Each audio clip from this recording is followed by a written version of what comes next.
What is going on, everybody? Welcome back to the channel. Aftersound here, bringing you Splinterlands content every single day. We also stream right here in this channel every Tuesday, Thursday, and Sunday morning, so come by and say hello.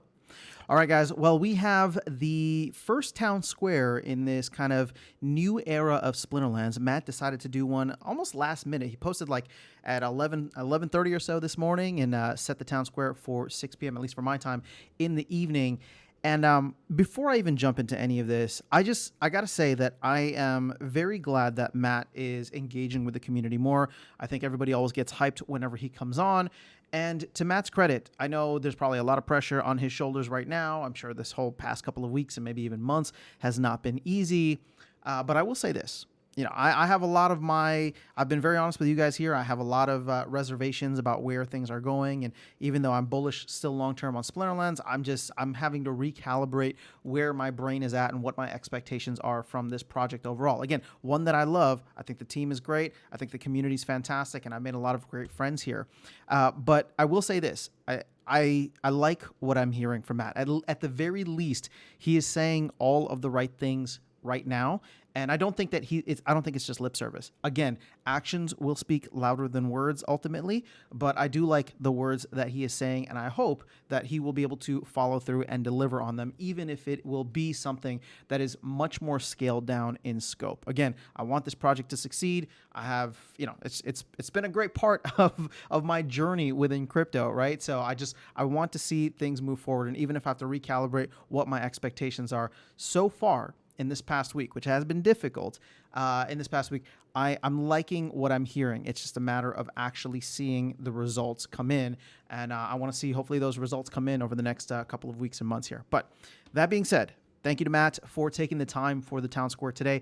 Guys, it was filled with a bunch of stuff, which I will not be able to get all into in this video. So I've tried to keep it to just 5 things, and then I have a bunch of bonus items that I'm just going to give a little bit of a one-liner on, and maybe you can expect me to dig into that with dig into it a little bit deeper with separate videos once I'm able to get my thoughts around it more. But let's go ahead and just dive in. So first and foremost, let's talk about timelines. And again, there's several projects that are out there. The 3 main ones are Rebellion, Land 1.5, and Soulkeep. So unfortunately, I was really hoping that we would get Land 1.5 before Rebellion, but it sounds as though Rebellion will be launching first. Again, it sounds like Land 1.5 at the very least is something that is with all the different things that's going on and all the bugs that are still there. Land is probably not going to launch until the end of the month. Now, I was like cringing a little bit when I heard Matt give a time frame, because I'm just like, oh, just don't do that, right? Like that's the mistake that the previous people made in terms of just continuously giving timelines. So as soon as he said that, I was like, oh, why did you do that? Because now my expectations are set for the end of the month, right? Now it's just like, okay, well, if we hit November 1st and it's not there, it's just like same old. But I have faith. I'm hoping for, something different. He's saying Land by the end of the month. The exciting thing is that Rebellion apparently is going to launch first. We are supposed to get the actual details for the Rebellion sale within the next 2 weeks. And the reason I say that is because Matt is talking about having those available to us while the proposal for Steam Monsters to essentially be hired for $250,000. He wants that to be out so that people can make an informed decision. And keep in mind, we just had the pre-proposal go live today, which means that the final proposal will go live in 7 days, and then another 7 days after that, it will close. So my hope is that we're going to get this out at some point within the next week, or maybe sometime early next week. And then somebody had asked about Soulkeep. I think it was Commander Chaos, so shout out to Commander Chaos for staying on top of that. He was just asking, is there a plan for Soulkeep? Can we get a plan of what, our plan or roadmap for what is going to happen with Soulkeep by the end of the year? So not even Soulkeep being out by the end of the year, which Matt, didn't really commit to, although he said that he would like to get, well, let me put it this way. He says that he wants to get a better understanding and will hope to get a better understanding of where Soulkeep is at by the end of the year. That is something that he's going to try to do if Soulkeep comes out before the end of the year. So, we're getting kind of like these little fish hook things. And again, I'm trying to approach it differently, and I'm not trying to be negative here. I get wary of timelines now, because that's the one thing that like the community is just like, oh, don't fool me once, right? So he's saying he wants to get things out by the end of the year, or at least a roadmap for the end of the year. Again, he didn't like really commit to it, but he kind of hinted at maybe Soulkeep could be out by the end of the year. And don't get me wrong, I want him to be right. I want to be playing Soulkeep, right? I have packs and I've been waiting. So at this point in time, that's kind of where the timelines are with Matt as of today. So what am I recording this on? October 2nd, 2023.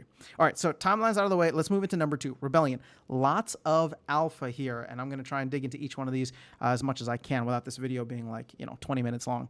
Okay, so Rebellion, there's going to be a high number of packs with a burn associated in it. I think we all kind of assumed that for the most part, but people kept on thinking oh, they should really only print 2 million or 3 million packs. Well, he's going to let the market decide. There's going to be a high amount. It's not going to be unlimited, as some people want, but it sounds like there's going to be a very high amount. My guess is probably 15 million again at the very least, but the burn will be implemented from day one, and that'll be that, right? So we'll continuously move along, and it'll last for around 1 year. Now, I'm going to, let me not jump down to number 4 yet. So that's where Rebellion's at. Now, the pricing, not finalized yet. Wait until the post comes out, but it does sound like vouchers will be involved and that it'll probably cost multiple vouchers, and he wants to utilize vouchers in a different way. I don't know what that means, but right now, or at least not right now, but with Chaos Legion and Rift Watchers, right?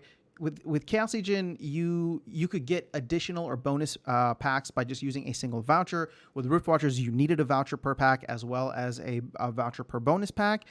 I don't know what different kind of things he has planned. Maybe I misunderstood that. I don't want to get expectations up or higher, but keep in mind that one of the things that he mentioned in terms of utilizing vouchers is we could reduce the amount of vouchers, which is something I've been calling for on the channel here, or everything can just cost more vouchers, which sounds a lot like inflation now, right? Like when you devalue something, it's just going to cost more in vouchers. But keep in mind, vouchers are 3 cents, less than 3 cents. I think they're 2.3 cents on the secondary market. So it'll be what it'll be if there's a high use case for vouchers and they get valued at something higher than 2.3 cents. I think most people will be happy about that. At least I know I will be.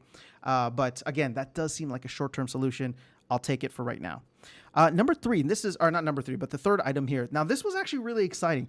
There is a new airdrop system planned for Rebellion, and it sounds as though it's going to include holding on to your assets, whether they are packs or cards. Now, I don't know how all this stuff is going to be tracked, but something that I think can have a huge benefit is, and this kind of goes with the next item here, the fourth item here. So no bulk Rebellion sales. Now, the reason I bring that up is because one of the things that really killed Chaos Legion was you had 2 major bulk sales in which a bunch of people bought packs for super cheap. A lot of them were just trying to get their numbers up for the airdrop and then dump them on the secondary market. So if you have a new airdrop system that requires you to hold your packs in order to get the airdrops, that means that people going out there are going to be buying only the packs they need. And Matt actually said this is why I'm starting to come around to his philosophy, right? And again, it's not that I have anything or ever had anything against Matt. It's just he's usually been in the background more so. But now we're starting to hear how his philosophy differs from the philosophy that was before.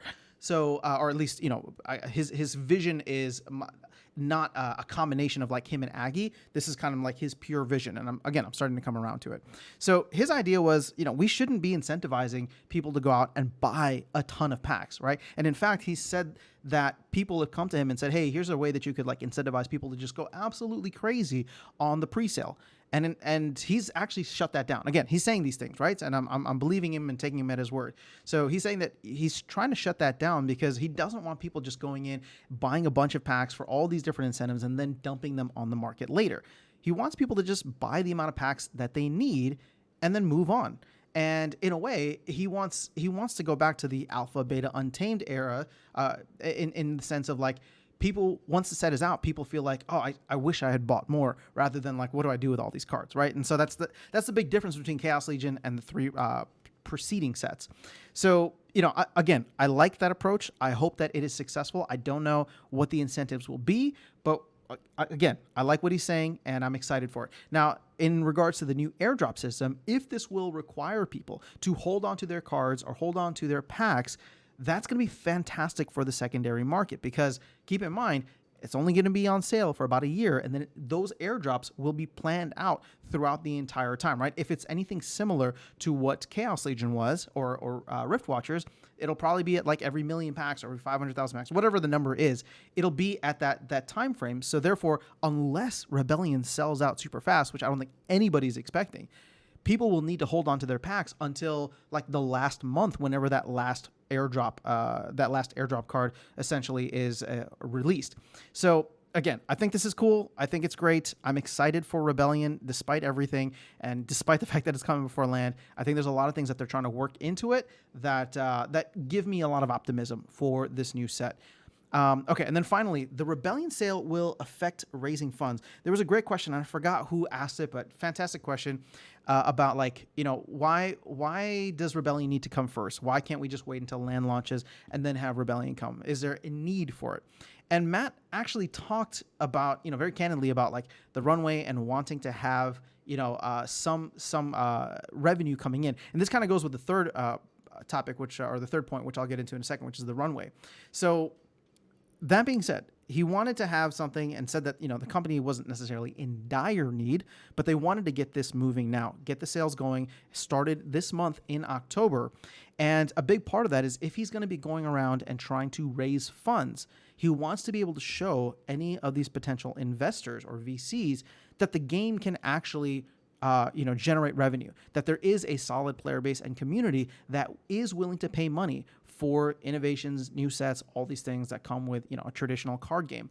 So again, I think that I'm coming around to the idea of Rebellion being before Land at this point. I think Rebellion can be done in a positive way. And at the end of the day, let's be honest, nothing's really going to save Chaos Legion at this point. I don't even think Land is going to save Chaos Legion. So I don't even really care about Land doing anything for cards. Land is going to do something for DEC, and it doesn't really matter if Land or Rebellion comes first, because I think they're both going to be attacking the DEC and SPS flywheel in the same or very similar ways. Again, I still would prefer to have Land out, because it's just one of those things where, everybody's got their hands up in the air like what's going on. But, Rebellion is coming. It seems like it's going to come first, and I'm very excited to hear more about what the plan will be overall, what these incentives are, and how the whole burn mechanism and airdrop system will work. Okay, let's dive into number 3. Once again, Matt was very candid with the runway, saying that all things considered, if the business was not generating any money, they would have about 5 to 6 months of runway, which is not a lot. Now, keep in mind, his definition of runway is much more conservative than where Aggie's was. He's not counting all of the other crypto there. I think he said cash on hand. So just, what they got in their piggy bank, not having to liquidate any of their crypto, it's 5 to 6 months. He did say, and this was a cause or a point of concern for me. He did say that if Rebellion can just do the bare minimum, and I don't know if the bare minimum is 2 to 3 million in sales or 2 to 3 million packs sold, because that's what he was talking about previously. But if it just does the bare minimum, then they should be able to break even. I want the company to do better than break even. So I'd love to get a little bit more detail into like how those numbers are. At the same time, I don't think Matt would ever like dig into that publicly. That's probably more for the business side of things. But I appreciate him being very candid and transparent about where the runway is at and how much we would need to sell, or what Rebellion can essentially mean for that Rebellion sales. Now, keep in mind, at the end of the day, right, we're talking about Land going second and Rebellion going first. If the company is needing the funds, right, it makes sense that Rebellion goes first. But I do hope that Land can come in and shore up other parts of the game economy, specifically getting the flywheel started and being something that is super exciting and engaging for all the players that are currently here. Okay, number 4, core set cycle. So it sounds as though Matt has a slightly different time frame than what Aggie had been talking about previously for Rebellion and future sets. Aggie had said something along the lines of like 9 months on, 3 months off, right? So you'd have like a yearly cycle with core sets coming out pretty much every year, every 12 months. Now, this sounds like it's a little bit less or a little bit more conservative than that, stretching out to about a year and a half at most. But with Rebellion, and it sounds like all future core sets, there is going to be a 12-month sale period. So let's say we start this in October. We can probably expect it to go sometime into next October 2024. And then there would be a 3-month to 6-month off period. So looking at Rebellion specifically, that will go to October of 2024 3 to 6 months after that would be anywhere from January to April. We would expect the next core set of 2025, which I'll get into this in a separate video. I think I even talked about it previously, but that could be a really golden time for the Splinterlands ecosystem. Sorry, not for the Splinterlands ecosystem, but for Bitcoin and the crypto market as a whole, if we do enter into a bull run on the traditional 4-year schedule. But again, that's for a separate video. It also sounds as though there will be, or there are planned to be, mini sets a la Rift Watchers and Dice. So we should plan for something like that at some point in 2024, mid 2024, or around that time. I don't know if those mini sets are going to be set up in the same way as Rift Watchers are, or the way that Rebellion is, but I really hope it's the way that Rebellion is, so that the team can continue to generate revenue from those without just making it for free, essentially. Okay, number 5, the last one, I guess, officially, but Matt was talking about how he wants to do more burn events. He looked at the Great Purging, or the Great Burning, I should say, in June as a very successful event. We burned, over 500,000 DEC and DECB, and he was saying that we should be doing events like that once or twice a year. Sometimes with DEC, maybe sometimes with cards. And he acknowledged the fact that, there are a lot of Chaos Agent reward cards and just Chaos Agent cards in general. So again, I don't know who would participate in all these things. I thought the Great Burning, even though I didn't really do much in there, I thought that it was beneficial because you have these whales just going at it for titles and all these prizes, which helps the game economy. We burned over 500,000 DEC from the ecosystem. So I would love to see stuff like that come in. Again, maybe doing it with Rift Watcher packs doesn't make the most sense, although he did say, when I say Matt did say that he would probably propose something to use those Rift Watcher packs in some kind of way to reward the burning. But ultimately, at the end of the day, like whatever it ends up being, I think that having these events can be beneficial. They bring the community together, and they bring out that kind of rivalry for a lot of the larger spenders and a lot of people who are chasing those cosmetic titles at the top. But, he said he's planning to propose it even if this doesn't go through. My assumption is that whether this current proposal, which at the moment isn't passing, once things die down from hopefully a land release and Rebellion launch, maybe towards the end of the year or even early next year, we could see Matt proposing something like this after things have settled a bit. Okay, bonus items. Immolation stats, I did a video on that already, so you can go check it out. It looks like a fantastic card. Very expensive mana, but a very fun skill set. This is the second to last Rift Watcher Legendary Airdrop. Now, the other part was, and see, I'm going to have to do a separate video for this, but Matt was very adamant that the DAO needs non-Splinterlands assets. So a lot of people, including myself, who've been calling for, hey, the DAO should be buying up SPS from the market. The DAO should be buying up DEC and holding it. He gave an alternative perspective, which I respect. I'm not sure that I agree with, but I understand where he's coming from. So I'm gonna sit with that a little bit longer and see if I can, maybe do a video digging into why I agree or disagree and how we can approach this as a community based on where Matt's overall vision for the DAO holding assets is. There's no numbers here, but the other part, okay, so Rebellion Soulbound cards, we can probably expect them, Rebellion Soulbound reward cards, we can probably expect them sometime mid next year. Right now, the team is very much focused on getting the actual Rebellion set out. I think Rogue Padden was on to chat about this, so shout out to Rogue.